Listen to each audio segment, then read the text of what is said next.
Yan. So, try naman natin kung paano naman kung halimbawa ganito. For our number 2, ayan, baba lang natin siya. So, for our number 2, we have this cosine cube x and then sine raised to 4x dx. So, this one, ang kaso naman dito is ganito, tandaan nyo to, no?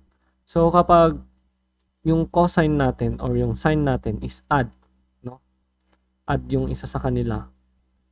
So, ang posible natin gawin dyan is iiwalay yung sa may add, add and positive yung kanilang power. So, this one, check natin yan, no? Raised to 3 or raised to 4. So, dito sa, sa may cosine kasi, meron tayong raised to 3 or that is an odd number. So, ibig sabihin, pwede natin siyang ihihiwalay natin yung isang cosine dyan. So, paano ang mangyari kapag ganyan, no? Kapag add. So, hiwalay natin yung isang cosine. So, ang mangyari is cosine squared x. Yan, then sine raised to 4x. Then, yung hiniwalay natin, we have this cosine x dx. So, anong mapapansin nyo? So, itong sine, di ba? Kapag dinerivative natin si sine, or nilet u natin siya, ang derivative niya is si cosine x dx. So, meron na tayo nung du niya. Ayan. Pero, ano yung gagawin natin dito sa may cosine squared x? Ang gagawin natin dyan is, gagamit tayo ng Pythagorean identities. We have the sine squared. We have the sine squared x plus cosine squared x is equal to 1. Pero, ano yung kailangan natin? Ang kailangan natin dyan is si cosine. So, since kailangan natin si cosine, so we will have cosine squared x is equal to 1 minus sine squared x.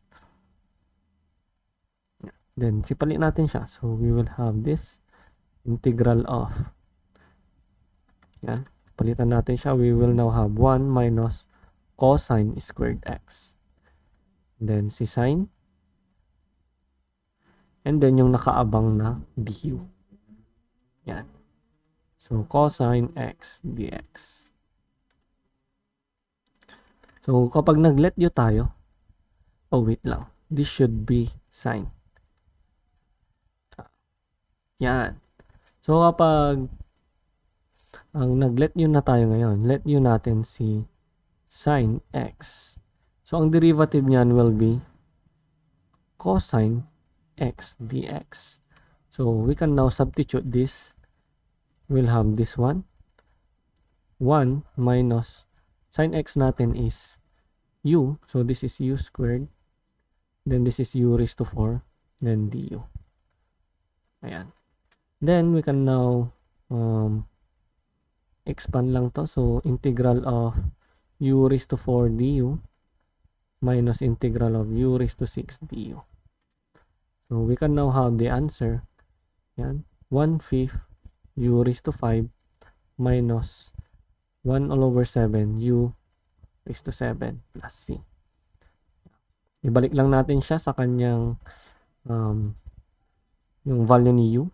So, that is 1/5 sine raised to 5x minus 1 all over 7 sine raised to 7x plus c.